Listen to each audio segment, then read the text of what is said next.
Okay, good evening to those listening live, and good evening, good morning, good afternoon to those listening this on Spotify or whatever other desired channel you choose. This is the second shir for Chovas Hatalmidim, which is one of the svarim from the Piazetzner Rebbe, the Eish Kodesh. We spent quite a bit of time last week opening up this sefer. I had made mention that the sefer is not one that I have learned it, I think twice, but I'm not an expert in, and the Chabura in general is meant to have as much involvement as we can, so we're going to try to do that as we grow this. But in the meantime, we're reading the sefer in English and trying to connect to the deep Torah that the Piazetzner brought to the world. And one of the things that we learned last week was the new way of teaching Torah to students, the new way of adapting to the ways that children and loved ones need to be educated is far from new. What I mean by that is, we saw in last week's shir how the Piazetzner made it clear that attempting to connect deeply with children, whether they be our students, which he's talking obviously about in Chovas Hatalmidim, it's a book for educators, but there's so much gold in here that we'll be able to take it and apply it to our lives. You have to get to the inner workings of the neshama of a child in order to have an impact. And we know this to be true about us, that we're in a situation in life where we can continue to live in a way that we are guided by the materialistic nature of ourselves and the world around us, the unconsciousness that exists in the world, or we can continue to try to work on ourselves in a way that allows us to get radically present with who we are and what we're doing. One of the things that we have thought to be a newer teaching concept is the idea that not all children are created the same. And one of the things that we talked about last time as well was, the teaching style of our childhood. I'm 40, and there are those a little younger, a little older here. Was not that. It was a one-size-fits-all model, and in some cases that still exists. Baruch Hashem, there's enough yeshivas and Beis Yaakovs and girls' schools and high schools that can give students of all colors what they need in a very complex world. But to think that that is some new age thing because of the kids that went off the derech in the 90s and the 2000s, and where that off the derech movement really caught steam, let's not fool ourselves. That the Heilige Piazetzner, the Eish Kodesh, was able to identify this 100 years before us. To identify the fact that if we apply education and resources and approaches to children of our own, to children that are Talmidim, to children that we are inspiring, or to people in general, and they aren't made for their unique sense of self, for their unique soul, we're going to strike out every single time. So tonight, we're going to dig into some of those midos that may be considered negative, but that end up being a huge positive. And what I've learned from the Piazetzner before, but from others as well, is that many of our midos that are our biggest flaws, when taken and put onto and used in a positive way, end up being our biggest value. I could have a huge big mouth, but if I use it to vouch for a ma'aseh, to raise money, for tzedakah, for calling from the rooftops, for avodas halev, and my big mouth is getting used in a positive way. If I use my big mouth when my wife is looking for empathy and looking for connection, and I don't want to listen, then that can obviously bite me. So he's going to talk a little bit about that concept within children, and how writing off a child is never the intent. I don't know if you guys saw a video from Reb Weinberger that came out a few weeks ago. I don't know if it was a new video or old video, but he was in tears about the idea of throwing boys out of yeshiva, throwing girls out of high school. And that we are here in Ikvasa de Mashiach to keep them in school and to keep them connected. Again, I'm not a mechanech. I know there's special circumstances. I know that there's situations where the kid may be, staring, but finding a place for a child is unnegotiable in today's world. And so I know for me that as a father, busy with work, community, family, pressure, there's multiple versions that can show up, but I'm guilty of showing up with frequency, and the reality is that it's a one size fits all. And what's the one size fits all? I'm not in the mood. I'm tired. I've had a long day. No one understands the pressure I'm on. All you're thinking about is yourself. Of course they're only thinking about themselves. They're children. And we were the same exact way. So by learning the Sefer, just in the week that I had since last week, and being able to remember consciously through presence of mind and the ability to apply even one nugget of looking at my Roni, looking at my Rafi, looking at my Gabi, looking at my Riva, and being able to look at them and say that each of them needs something different. And was I able to adjust to that? Of course I wasn't perfect. But ultimately, we're here to grow. We're here to fix what we're working on, and so we're trying. We're trying to do the best, and there's nothing better than Chovas Hatalmidim. And the other thing I'll mention about Chovas Hatalmidim is you're going to hear things, and you're not going to believe that it was written, however long it was written ago. I don't know, 100 years ago. We're not going to believe that what this is. We only came out with this a few years ago. That's the beauty of this Sefer. It's like I can't believe this has been around for so long. It validates so much that we so much think is New Age thinking. So for those who are new onto this Chabura, please feel free to interrupt, jump in. I'll just stop if you have questions. I'm going to read from page 12. This is the Feldheim Pocket Edition, Chovas Hatalmidim in English. Feel free to get a copy. And if you have a copy and you want to read, please feel free to interrupt, because we're going to try to obviously have other people talk besides myself, as much as I love hearing myself talk. Okay, so here we go. Page 13. Take, for example, a student who is particularly stubborn and gives his teacher an extremely hard time. This teacher should look ahead and imagine how this student will serve Hashem with tremendous commitment and tenacity once he has grown up and accepted Torah and Avodas Hashem upon himself. An immediate switch, an immediate lens switch of what we're dealing with when we're dealing with frustrating children, when we're dealing with frustrating individuals.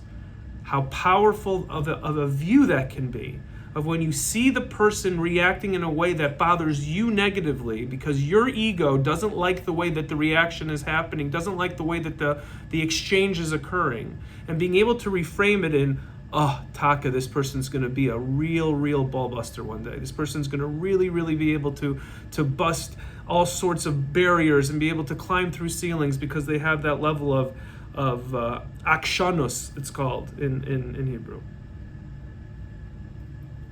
He won't be ambivalent. He won't be a wishy-washy Jew. He will be, as the Midrash says, standing firm as a wall. In all matters of Avodah, he will be strong as a fortified wall. So as a Rebbe, as a Mechanech, as a person, imagine the way they looked at their Talmidim, and there are unbelievable Arbeim out there who do this, and they're able to spin a quote-unquote negative Mila into a positive. Again, New Age thinking, not so New Age. If a teacher or parent sees that a child has a bad temper, it's true that at this point the child is using his temper in an extremely negative way. But does that give justification for writing the child off as someone whose very nature is rotten to the core? Would we not laugh at someone who, after being told how delicious the esrog is, took a bite of an esrog seed or of an unripe esrog and then yelled and complained about how awful it was? Can teachers or principals possibly imagine the as yet untapped wealth they can draw out of a student's bad temper? Once they succeed in penetrating his inner self, once they can get to his inner self in bringing him closer to Hashem and inspiring his heart and soul to become dedicated to him, the child's anger will transform itself.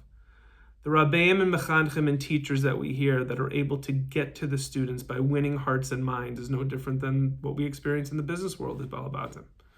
Winning hearts and minds is everything. You can have all the ideas in the world, you can have all the money in the world, you can have all the success. No one's going to be happy for you unless you win hearts and minds. How many times I've seen it with people who are so successful and so concerned about their success, and the rest of their team knows that they're just there to feed that. Versus that one day, one of my bosses had said, I don't want to be on a beach by myself when we sell this thing. And, he shared in the pie, right? So the same idea when we're working with our children, when we're teaching, to be able to win that heart and mind through getting to the main part of their neshama and being able to almost give them space and comfort to use the regular childish reactions that may occur in their lives and use it and turn it into a mila is a beautiful concept.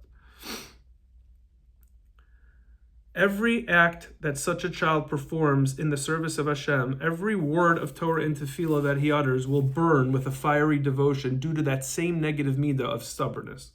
See the Siddur of Reb Shir Zalman of Liadi, where he explains the Kegavna prayer, as we say Kegavna Nusach Sfard Friday night. The flame of anger emanates from the flame that burns in the heart. A person who is by nature hot-tempered can utilize the characteristic in the form of burning devotion to the services of Hashem. If you're a guy who struggles with temper, if you're a guy who struggles with Shmiras Einayim, if you're a guy who struggles staying sober, if you're a guy who struggles with Shiv Chazera Levatala, if you're a guy who struggles with gambling, and you are able to overcome those things, or you'll be able to channel them in a way of positivity, we can go through a million different ways to do that. But you change yourself. How much more valuable are you to the people in your network who are going to go through those same things? That is ultimately what we're here to do. That is ultimately what our job is here for. Our job is to make those around us better. Our job is to be able to uplift those around us. And not until you get through some of the challenges. How geschmack are the Rabbeim? Here's the proof. How geschmack are the Rabbeim that were one time the worst kids in the class? Those are always the best Rabbeim. Also the best English teachers. Those are always the best Rabbeim. They have done it all. Same thing with a Rav. A Rav who can connect with guys. Guys, I'm assuming similar to me in the scope of working guys. And they've been through all the journeys and had course corrected their life at some point to become a Rav. That connection can be dynamite for guys like us. Not to say that there's nothing extra special about people that never went through that journey and remain these pillars and these people, of course. But there's something so beautiful about that. So the same Inyan here, which he's not really saying exactly, but being able to, as a person, remember and identify what it is like to take that child and what he's been gifted with, which again, you'll say gifted. He's got an evil temper. He's got a nasty temper. He talks bad. He's got nivel pad. He may have all those things for a million reasons, and that's a whole different conversation. But to be able to find the beauty within that and to channel that child in a way that's going to be a Maila versus a Chisaron, what a beautiful thing to say. Needless to say, if such refocus occurs within a person when he discovers a blemish or fault within himself, he will be filled with anger and fury that will stir his Yetzer Tov to action and will help him banish or even destroy the evil from within. So you have a guy who used to have a wicked temper, or you have a kid who used to have a wicked temper. He was in a home that was abusive. He was in a home with a lot of yelling. He was in a home in whatever the situation was. And he ends up working on himself, realizing that can't be the way I have to live. It's only hurting me. But it's not something he can really get out of his kishkas. So how does he apply it? He then applies it to the things that brings him closer to the Eibishter, the Eish Kodesh, being able to take that fire and being able to apply it in everything that you do. That's a lot different than saying be different. Don't be who you are. Don't be who Hashem created you to be. Hashem gave us all of the things that make us. It's a lot different for Rebbe to say, hey, you can take exactly who you are and make it great. You can take exactly who you are and make it negative.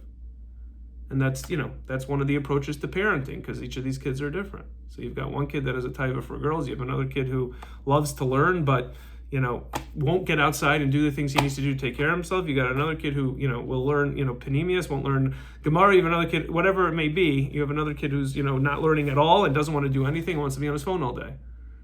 But being able to figure out ways to take that and to turn it into a positive, it's a huge skill. It's a skill that I don't have, and it's a skill that Rabbeim, some do and some don't. But for the ones that do, and what he's saying is the avoda of a Rebbe is to be able to get to that place. That is the ultimate place.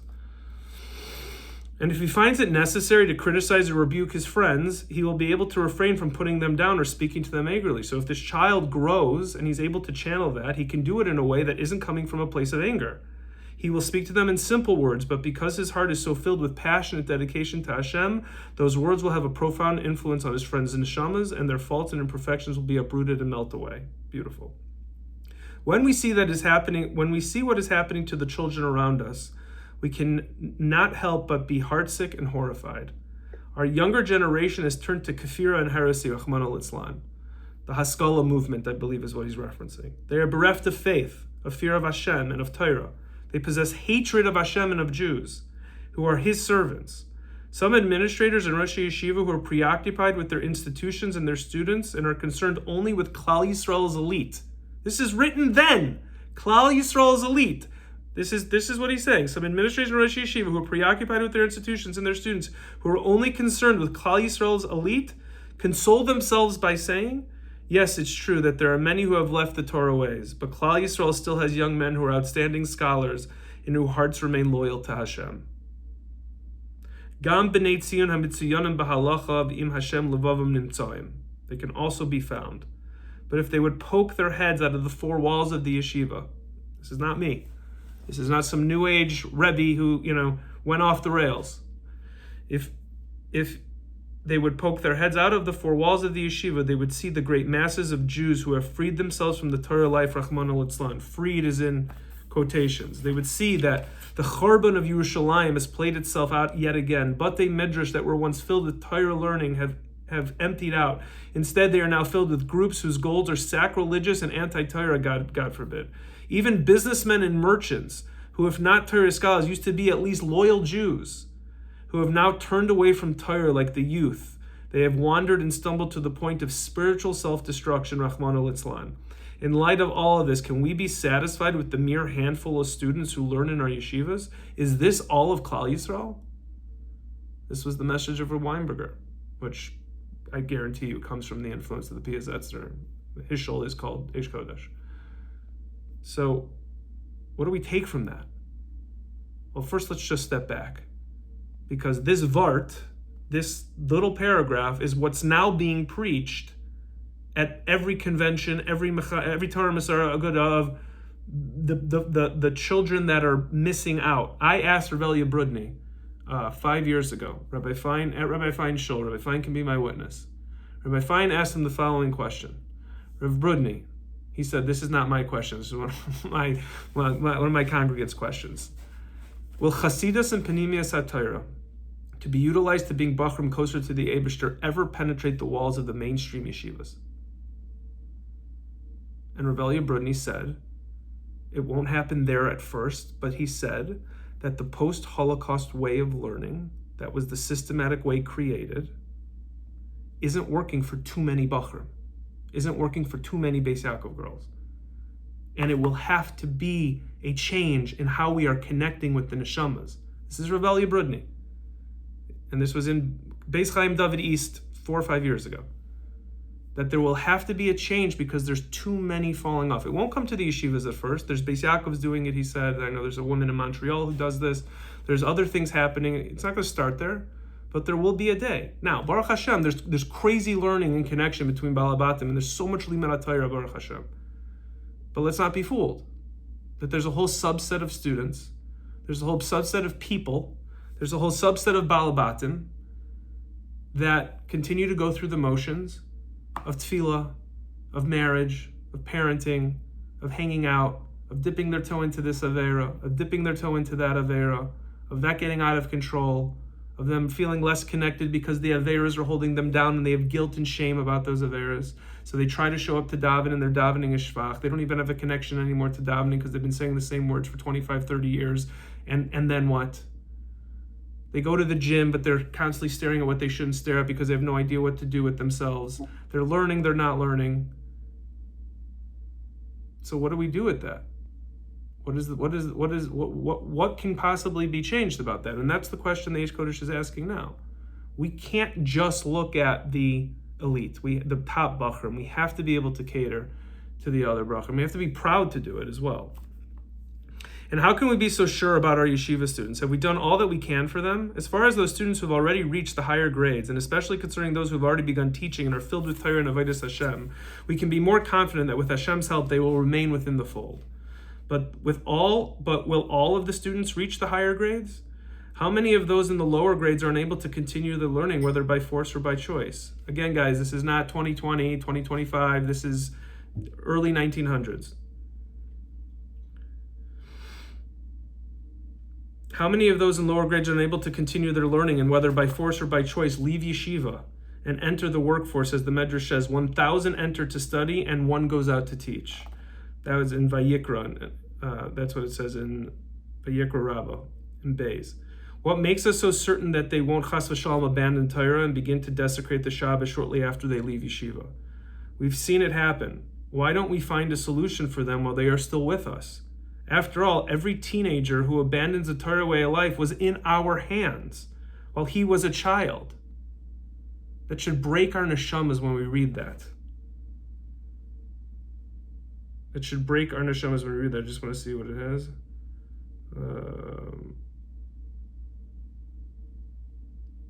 I'm not finding it here. Gam lahem bi'oidem etzalenu. They were within our hands, and every one of those teenagers who left somehow left our hands and didn't come out the way that we know it could be such a beautiful life for them, a way that they felt connected. Every single one grew up in our schools, he says. How can we just let them go without binding them to their neshama, binding their neshamas to Hashem and His Torah while they are young? Again, everything Avodas Halev is about. The lama zen azvehu. How can we just let them? Mibli kasher oisai ve'es nafshay el Hashem u'letarasai. U'lenafshay u'letarasai. We can have all the Torah in the world. We can have all the davening in the world. If we're not healthily connected, if we don't have a healthy way of connecting to our neshama, the neshama, the chelek elokam imal, the battery pack that is meant to illuminate all of these things, that is what's meant to give light. When we go to davening and we show up with the siddur, the neshama has to be present. If this is the only thing that's present, what goes on between our two ears, we know exactly how that turns out, over and over again. If we're going to do a raisa, daf yomi, whatever we're learning, mishnah berurah yomi, and our mind is, how quickly can I get this done? Our neshama isn't, give me the vitamins and nutrients I need. If we haven't learned what it means to quiet the mind, to begin to work on the quieting of the mind, and we just go to feed our taivas. This is one epidemic I see with money, and it's not it's something that I've struggled with, and I don't have a ton, but it's something that happens a lot in the communities that we're in, where people have been successful.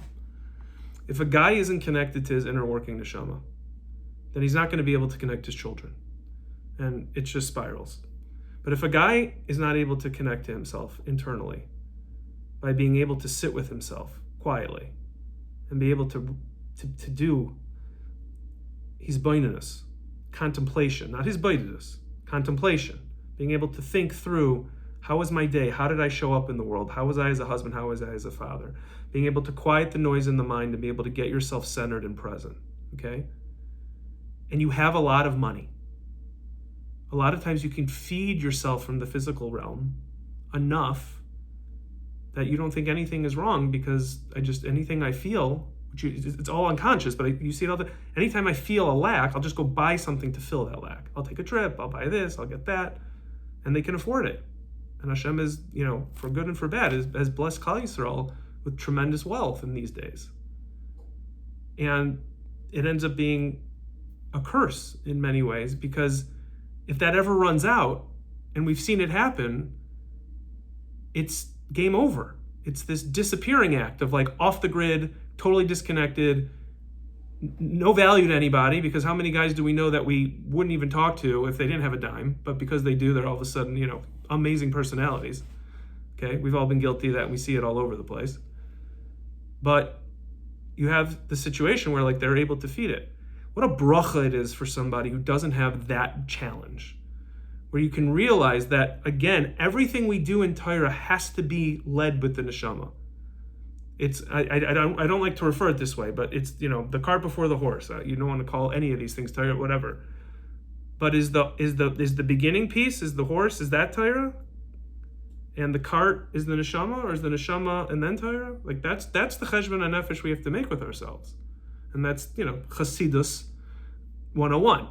That we have to lead with. We have to lead with that. We have to feed that. Now, the best way to feed that is going to be through Torah, nigla and nister, all of it. But what he's saying is that when we raise our children, it can't just be do this, do that, show up here, show up there. Let's get through the motions. Let's get you out of the house. Let's get you married. Let's look back and hope that things are going to go great. Because hope isn't a strategy when it comes to children. Hope isn't a strategy when it comes to business. So what I'm taking from here, and we'll pause here, is that when we have these children, our nephews, our nieces, the ones we love, our friends' children, the ones that we have a hashpah in shul, the way we lead amongst our communities, and we see them leaking through the cracks, and we have an opportunity to show up to that person, put your hand on their shoulder, and say to them, how are you? I'm good. No. How are you? How really are you? I really want to know how you are. We talked last time, and we talked in the other Chabura, which we do for anyone interested, Belavi Mishkan. A lot of times we don't seek to understand, we seek to be understood. So what if, for our children, let's just use that example, once a week, not just around the Shabbos table, not with everybody else, we put our arm around our kid and we said, my phone's upstairs, I want to talk, how are you? Now, I know my son, who is friends with someone else's son on this kid, would look at me and be like, what's happening right now?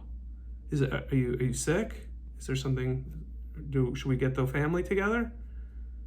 But that just shows that I, as a father, am not doing what I need to do. But there has to be moments where we take that walk and we connect to those children, because what's going on in the world today is got a tremendous amount of good. And I know everyone wants to say, the world today is the worst. The world today has tremendous light also. It's got tremendous R. I've said this before, that self-help as a genre is the number one selling genre by far of books in bookstores for the last 10 years. That means that the world is trying to grasp onto enlightenment. They're not fully there, but they're trying. So we can look at all the negativity and all the media and all the things you may decide to watch or not watch, but really being able to connect with that student. When you have a friend of your, when your friends are getting divorced and their kids are struggling, being able to tap into that and being able to help that kid. We're not mechanchim here. This is meant for balabatim. We can always have mechanchim here, but we are our own mechanchim. We're a mechanchim for our children. We're a mechanchim for ourselves, and we're a mechanchim for how we want our homes to be. And I just know for myself the tremendous work and gap between being able to show up fully for my children uniquely in what they need and what I'm currently doing. There's tremendous work in between those two states. Current state of a hybrid model of yes and no versus a desired state of really radically present for them, because I'm able to disconnect from the technology, I'm able to disconnect from the work, I'm able to disconnect from the ego, and it's all ego. I need to check my phone. I need to have money. I need to make my business great. I need. Can we get to a place, at least for our children, where we can make this small impact that the Pizetzer talked about so many years ago, that again, seems to be some new thing. It's not. He's literally calling out the system. Before, the system was the system. It was a different system, but this is calling out the system. And we don't have to work within the confines of that system. We can step out of that system and be able to make huge differences in our children's lives and the people that care about us and the ones that we care about with Siyata Dishmaya. Okay, guys, thanks for hopping on. We'll talk next time. Have a good night.